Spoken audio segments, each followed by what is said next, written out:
Disabilities Issues and Updates on BCTV is supported by the Berks County Center for Independent Living, Abilities in Motion. Hello and welcome to Disabilities Issues and Updates. My name is Teresa Faulkner and I am your host.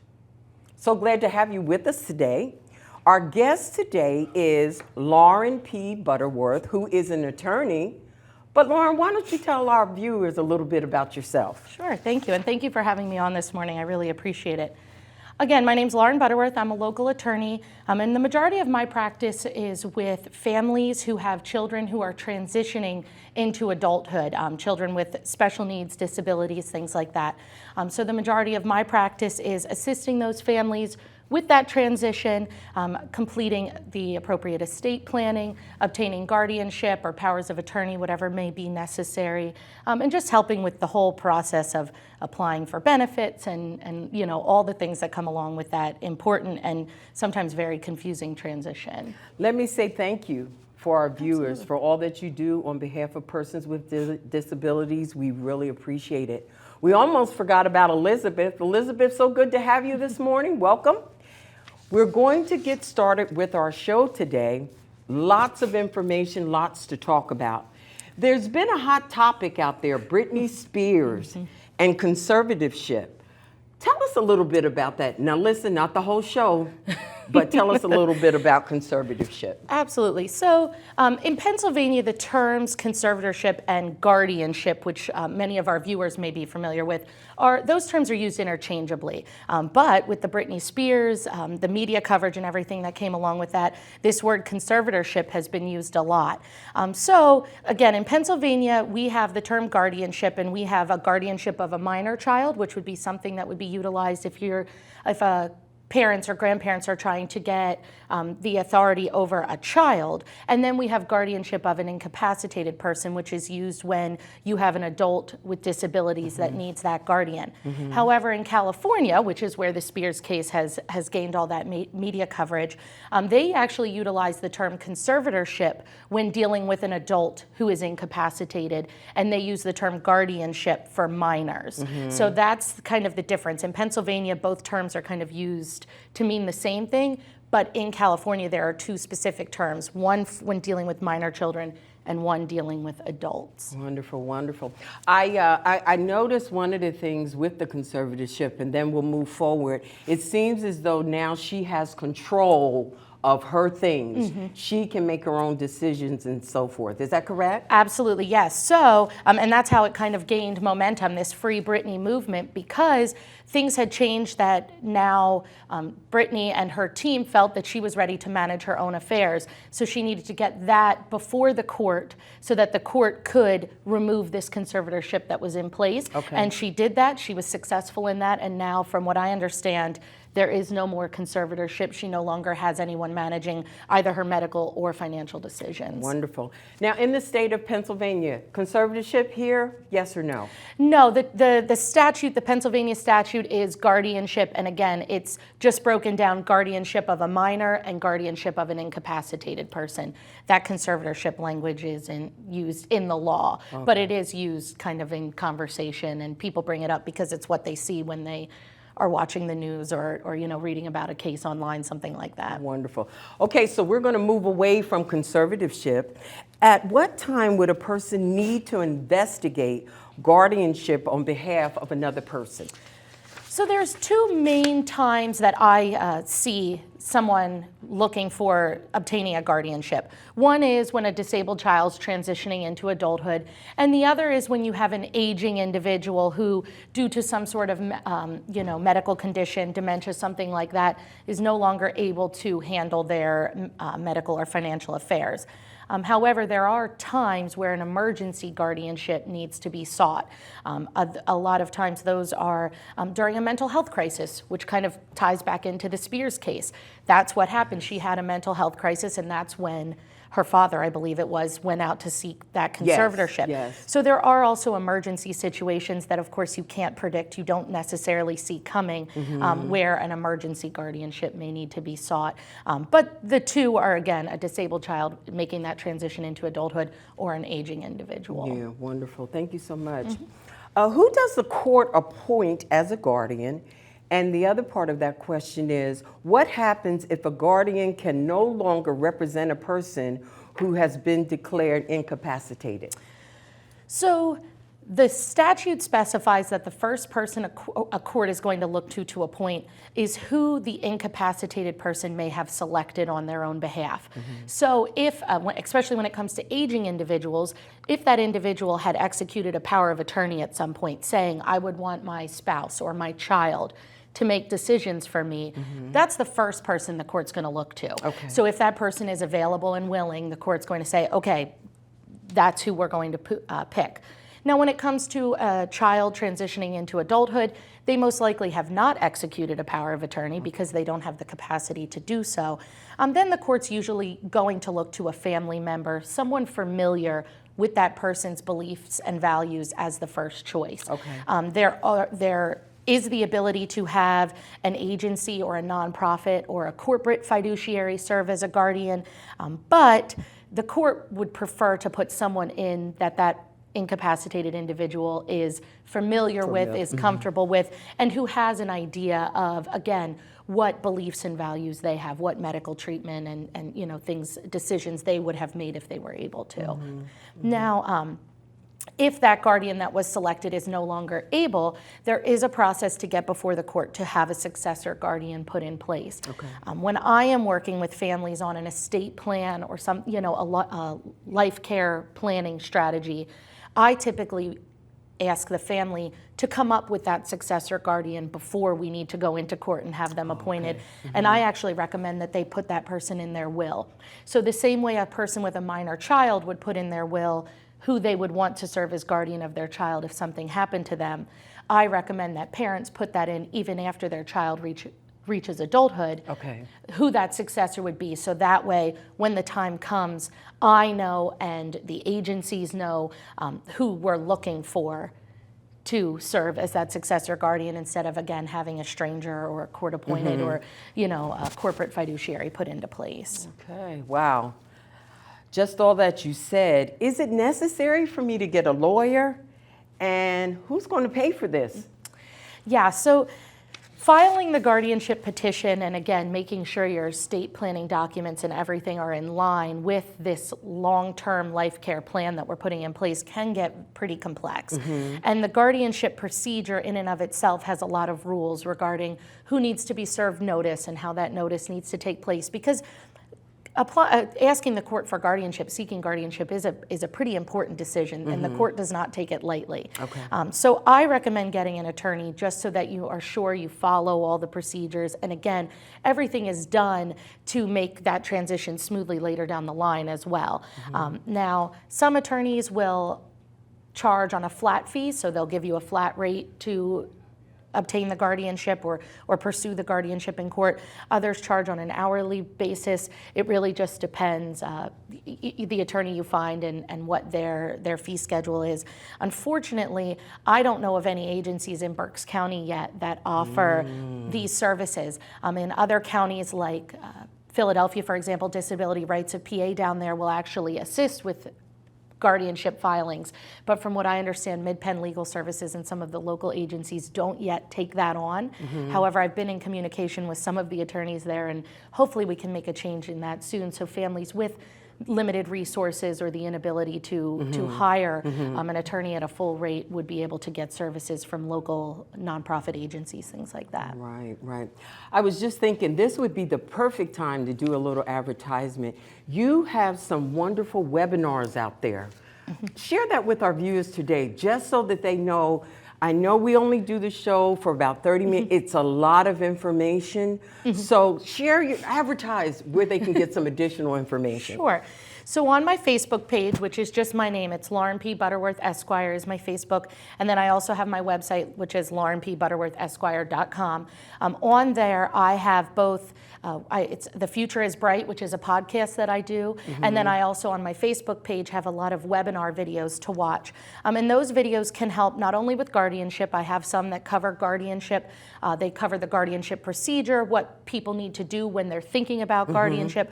I also have some that cover kind of your duties as guardian. So once you become guardian, your job doesn't stop there. You're managing a person's health and financial well-being. Wow. So the court has constant oversight of that. So I also have webinars up on how guardians can continue to make sure they are reporting everything that they need to report to the court, and that they're making the appropriate fiduciary decisions on behalf of an incapacitated person. But I also have webinars on things like ABLE accounts, special needs trusts, applying with Social Security for things like SSI and other benefits, medical assistance. So there's a lot of really good webinars on there, and they're brief. They kind of give a broad overview. Probably my most popular video is one that is what to do when your special needs child turns 18. So it's kind of a timeline of what to start thinking about before they turn 18, again, to make this transition of becoming a guardian and applying for all these benefits go as smoothly as it can. Wonderful, wonderful. Thank you for sharing that information. And so I'm letting our viewers know, don't stress. She has information out. You can do it at your pace and your time. Look it up, study it, get the information so that you as a person are well informed about these decisions you're about to make. Oh my goodness, the world is changing, everything is changing. There's something new out there. What is the current status of supported decision-making in Pennsylvania? Something new, isn't it? Yes, it is. So supported decision-making is it's a least restrictive alternative to guardianship. So I know I mentioned previously, the courts don't take a guardianship decision lightly. When you're being asked to be appointed as guardian, you are asking to be able to make all decisions for a person, and a court really puts a lot of consideration into that before they appoint somebody.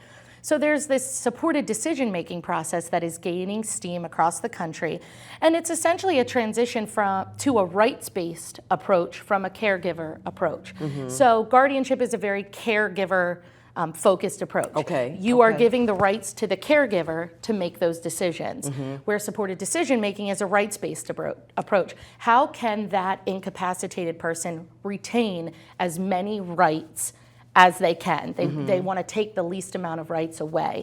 So that's really the supported decision-making process, is creating a team for this incapacitated individual so that there is a team helping them make decisions instead of taking that decision-making power out of their hands completely. Now, unfortunately, Pennsylvania does not have any supported decision-making legislation yet. States like Delaware have supported decision-making statutes, but supported decision-making kind of involves creating these circles of support, creating a team of family members, friends, caseworkers, agencies, all of these people who kind of surround the incapacitated person and support them, assist them with decisions, as opposed to this surrogacy approach of appointing a guardian to make all those decisions for them. Who might families consider including as a part of their supported decision? So who would you consider to be a part of your support team? So I recommend, again, creating a team. So obviously, if you're dealing with a child transitioning into adulthood, parents are going to be big people on that team. They are managing all of the activities of daily living. They're typically managing doctor's appointments, all of that. So they're definitely people that should be considered. But I think it's also important to utilize other knowledgeable individuals in your circle. So if you have caseworkers with agencies who are really good at or knowledgeable when it comes to applying for waiver funding and things like that, get those people on your team, because they're the people who know how to navigate those really confusing processes. Same thing I always say, if aunt or sister is a nurse, perhaps she be the person who helps with medical decisions. Utilize people with the knowledge to be in that circle. Sure. Don't limit it to one or two people. Create as big of a team as you can, to assist that individual with all their decisions. Wow. It really gives you a lot to think about, because what you can do is include person who would be considered the expert, the nurses, persons who know, like I said, how to navigate through those things. So yeah, this supported decision making is new, but it's something we should think about, or persons with disabilities should think about when it comes to advocacy. That you have a voice and you can take part, or you should be taking part in your decisions. What are some of the common issues families face when making decisions about guardianship and alternatives we've talked about? So one of the big hurdles is this issue of capacity. I know I've used the term incapacitated individual. When you're filing for guardianship, you're filing for over an incapacitated individual. But who makes this decision as to capacity? Oftentimes parents are like, well, we want to apply for guardianship, but we don't know if it's appropriate. And that's where, and they aren't sure if they should be looking at one of these least restrictive alternatives like supported decision making, like a power of attorney, something like that. So I usually recommend asking their physician. That's the first person I go to when it comes to kind of navigating this capacity hurdle. Does their physician, their pediatrician, if you're dealing with an adult, a child transitioning, or if it's an aging adult, ask their primary care provider or their neurologist, something like that. Do you feel they have the capacity to sign a power of attorney or to enter into a supported decision-making agreement? Because if they don't have the capacity to understand those documents, then they aren't valid under the law if they sign them. Or do they even have the ability to sign? Or would they need to execute by a mark, or would someone else have to execute for them? So those are some of the issues that I see families deal with. It's this, kind of Tug of war. tug of war in their mind as to whether or not is the capacity there, isn't it? I also see a lot of families that say, we don't want to go for guardianship because we don't want to take those rights away. We want our child or our loved one, our family member, to retain as many rights as they can. Now, in some counties, Montgomery County, for example, is utilizing this document called a healthcare representative order. So it's actually an alternative to guardianship that they've come up with, that essentially the court appoints a healthcare representative instead of a guardian. So the court is basically saying, I'm not putting a full guardianship in place because it's not necessary. Instead, I'm going to appoint a healthcare representative as someone to assist in making healthcare decisions for them. And a lot of my families that I work with in Montgomery County like this alternative because they see, okay, we were wrestling with that capacity issue. We were wrestling with whether guardianship was appropriate or another type of document was appropriate. So now the court has kind of stepped in and said, hey, we've created a least restrictive alternative for you that you can utilize, and it kind of bridges the gap between that rights-based approach that I was talking about and the caregiver approach. Okay.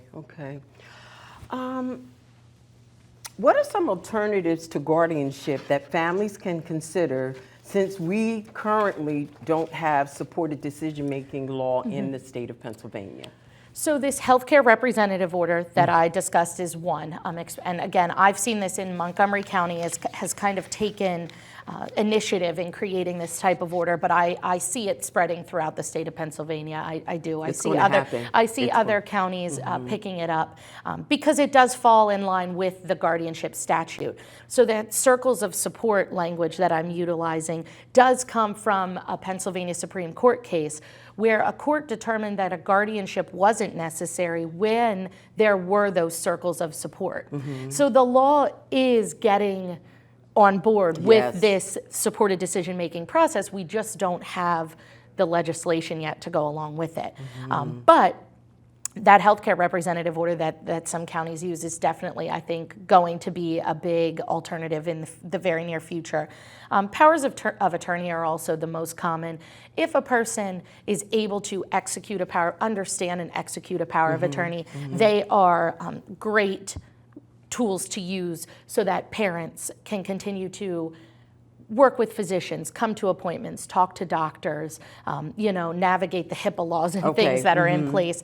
And again, that's usually something that a physician would recommend. So when a child's transitioning into adulthood, typically the pediatrician will say, hey, I think that they could execute a power of attorney so we don't run into issues, or hey, I think that you need to obtain guardianship. So that's something that is used. Also when it comes, and that's a lot of medical decisions, but when it comes to finances, utilizing joint bank accounts, being appointed as a representative payee through the Social Security Administration for SSI, things like that, allow complete oversight of financial resources without having to obtain guardianship. As a rep payee, you have to do the same reporting and things to Social Security, but you're able to utilize a least restrictive alternative to a full guardianship of the estate, where you're managing all financial affairs for a person. Wonderful, wonderful. I think our viewers should know this also. Since supported decision-making is not in Pennsylvania, I want to let you know, or as a viewer, that you play a part in this coming to fruition in the state of Pennsylvania. If you feel that this is something you would like to advocate for, contact your legislators, contact your senators, and let them know I support supported decision-making in the state of Pennsylvania. Your voice matters. You have to advocate. They're in positions because we place them in those positions, but your voice matters. Lauren, our time is almost out. Oh. Our time, it goes so fast. Yeah, that was a quick half hour, I'll say. It goes so fast. But before we end our programming today, I want our cameras to draw me close. I have something special to say to our viewers. We know that the holiday season is approaching, and it is upon us.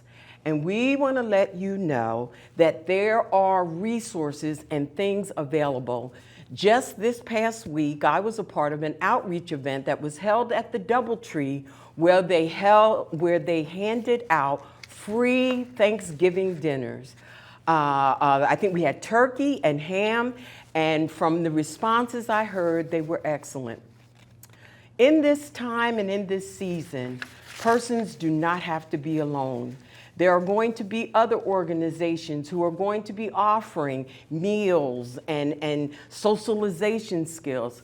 Please, if you need a meal, it may not be on Thanksgiving Day, or you're looking for some place to go where you can socialize with others, please contact Abilities in Motion, and we will let you know where those events are going to be held at. I apologize. So in closing for today's show, from all of us at AIM, or Abilities in Motion, to all of you, happy Thanksgiving, be safe.